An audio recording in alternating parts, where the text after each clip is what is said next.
André Trigueiro é jornalista, palestrante e escritor espírita. Tem alguns livros publicados sobre sustentabilidade e também prevenção ao suicídio e valorização da vida. E está no Congresso Espírita de Uberlândia, o CEL. André, vamos começar pela questão da sustentabilidade. Como analisar, pela ótica espírita, as tragédias de Mariana e de Brumadinho? Bom, poderíamos falar de resgate coletivo, mas eu, sinceramente, sendo espírita e reconhecendo que a única forma de retornarmos à pátria espiritual que não seja de acordo com os desígnios de Deus, seja o suicídio, portanto, nesse sentido, o que houve não foge aos desígnios de Deus, não dá para a gente estacionar aí. Foi crime da Vale, tipificado no Código Penal. Nós temos uma mineradora que claramente priorizou o lucro em detrimento da segurança, é referência no mundo em técnica de mineração e precisa ser referência no mundo em protocolos de segurança. Eu estive em Brumadinho, eu acompanhei a tragédia de Mariana e conversei com muita gente envolvida nas investigações e, portanto, nós, enquanto espíritas, não podemos relativizar a tragédia no sentido de desmobilizar o aparato de cobrança por justiça.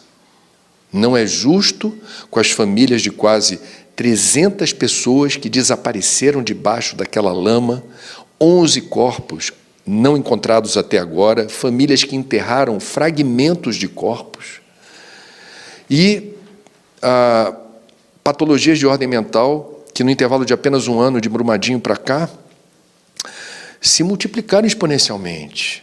Eu, quando estive em Brumadinho, eu vi situações muito dolorosas de familiares de desaparecidos que não estavam voltando para casa, estavam há 3, 4, 5, 6 dias, mais de uma, sem voltar para casa. Por quê? Porque não queriam se lembrar da dor que lhes aflige.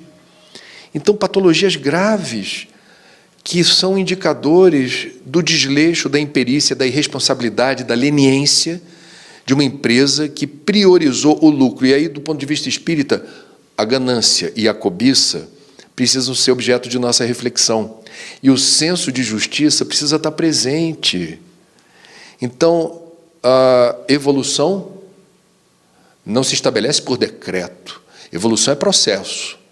O Brasil não pode ter uma terceira experiência devastador igual a Mariana e Brumadinho, porque nós achamos que é a lei de Deus e que ninguém desencarna por obra do acaso. A gente precisa ter a cobrança por justiça. Mudando de assunto para a temática do seu outro livro sobre prevenção à vida e prevenção ao suicídio. Tem correntes que dizem que deve divulgar, debater esse tema, e tem gente que diz que não deveria se falar sobre isso porque provocaria mais suicídios. Qual que é a sua opinião? Os dois lados têm razão, só que a gente tem que seguir a Organização Mundial da Saúde, que é muito clara no seguinte sentido: não convém falar sobre suicídio de forma apelativa ou sensacionalista. Por exemplo, estamos aqui conversando, ocorre um suicídio aqui próximo de nós, isso não deve ser assunto no jornal de amanhã. E por que não? Porque existe um efeito conhecido como efeito Werther, que, inspirado há quase 300 anos atrás, o famoso escritor alemão Goethe lançou um romance chamado Os Sofrimentos do Jovem Werther. Era um romance, obra de ficção. Eu não quero dar spoiler. Para quem não leu ainda, né? O fato é que esse jovem, apaixonado por uma moça, não consegue, no final da história, ficar, em definitivo, com a sua amada e se mata. O que se verificou nos meses subsequentes ao lançamento dessa obra na Alemanha, que foi traduzida para vários idiomas e foi um best-seller, não se usava essa expressão à época, na Europa, foi a repetição da cena final do filme. Vários jovens do sexo masculino empregando o mesmo método de Werther para se matar, numa época que achava-se que era lindo morrer de amor. Esse é o efeito mimético. Uma reportagem que fala sobre suicídio em Uberlândia, a título de informar as pessoas, olha, houve um caso de suicídio ontem, A Organização Mundial da Saúde acha que reportar casos de suicídio no varejo, como dessa forma, podem fragilizar ainda mais pessoas que estão em sofrimento psíquico emocional. Porque elas podem, ao ler a notícia, entender que aquilo, eventualmente, é uma opção, é uma alternativa para mim. Ah, então não se fala de suicídio? Fala. Fala como? Bom, a própria Organização Mundial da Saúde definiu que no dia 10 de setembro, todos os anos, é o Dia Mundial de Prevenção do Suicídio. Nós temos a campanha do Setembro Amarelo. Nós temos, portanto, que usar as mídias para lembrar que suicídio é caso de saúde pública no Brasil e no mundo, compartilhar as estatísticas e os dados oficiais da OMS, do Ministério da Saúde ou da Secretaria da Saúde de Uberlândia, se tiver esses dados contabilizados, explicar que o suicídio é um problema complexo e multifatorial. Nós temos várias questões associadas ao suicídio, não é tão simples falar por que uma pessoa decide se matar, explicar quais são os principais fatores de risco, principalmente a depressão, e, principalmente, depois de tentar orientar as pessoas sobre o fenômeno do suicídio e os fatores de risco, qual é a solução? Então, ou as rotas de tratamento, cura, assistência. Então, falar dos CAPs, os Centros de Atenção Psicossociais, falar dos serviços como o CVV, Centro de Valorização da Vida, 188, gratuito para todo o Brasil, da importância de procurar ajuda. No caso, por exemplo, da depressão, a tristeza faz parte da vida, a tristeza persistente não. Depois de 1 semana, 10 dias, uma tristeza que dilacera o peito, estilhaça o teu coração, procura ajuda, porque pode ser depressão e é um fator de risco, suicida. Informação a serviço da vida, não da morte. Informação a serviço da prevenção, não da repetição do dano que alguém causa a si próprio. E o Espiritismo é claro na abordagem desse tema, mostrando que, em nenhuma hipótese, o suicídio significa alívio ou solução para os problemas. Como que os centros espíritas poderiam atuar mais efetivamente nessa campanha de prevenção ao suicídio?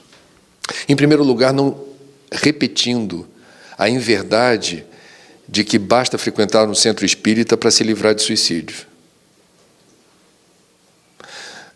Vamos lá. Deixando claro o que, por exemplo, Divaldo Pereira Franco, em palestras, mas há muito tempo vem apontando como algo importante para a compreensão dos espíritas no protocolo de resposta à depressão ou ao risco suicida. Não menosprezar a medicina da Terra. O Espiritismo é força auxiliar, ajuda muito. Complementar. Mas não resolve sozinho. No ano passado, eu fiz uma reportagem para a TV aberta longa, de 4 minutos, sobre depressão e transtorno de ansiedade. Sugeri à TV que a gente ouvisse não só especialistas, mas alguém que estivesse sofrendo o problema, mas já estivesse na ascendente, já procurou ajuda e está se sentindo melhor. Sugeri o padre Fábio de Mello, porque ele é muito conhecido, famoso, e compartilhou publicamente o problema que sofreu. Ele teve pânico, transtorno, e depois uma depressão severa, e cogitou da possibilidade de se matar. Ele falou isso para todo mundo. Eu queria que ele falasse para mim. Generosamente ele aceitou, foi ao Rio de Janeiro, foi na emissora falar com a gente, e ele contou tudo isso. Ao final da entrevista, eu achei que não devia fazer a pergunta como você está me fazendo agora gravando, porque era meio invasiva, mas eu sou curioso em relação a esse tema, estudo esse assunto há 20 anos.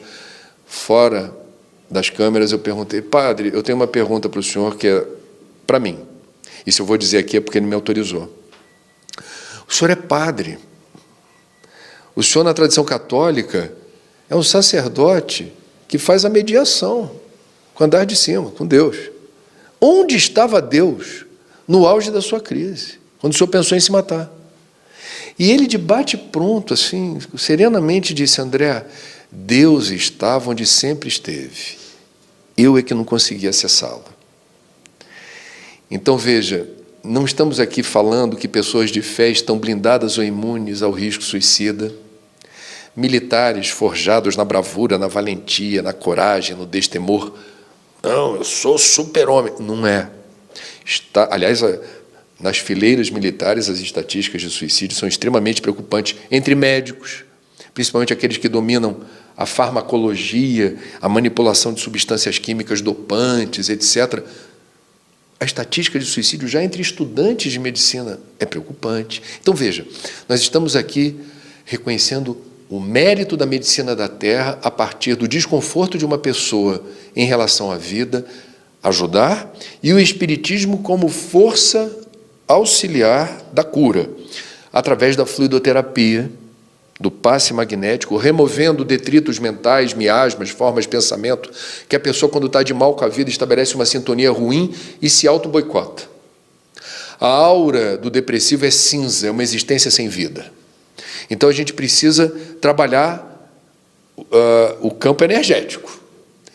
E a gente precisa, eventualmente, sugerir que a pessoa também se instrua. Por exemplo, se ela aceitar ler a série psicológica de Divaldo, ditada por Joana, vai ver que, em parte dos casos, segundo Joana, em boa parte dos casos, as matrizes da depressão estão esculpidas no perispírito da alma culpada.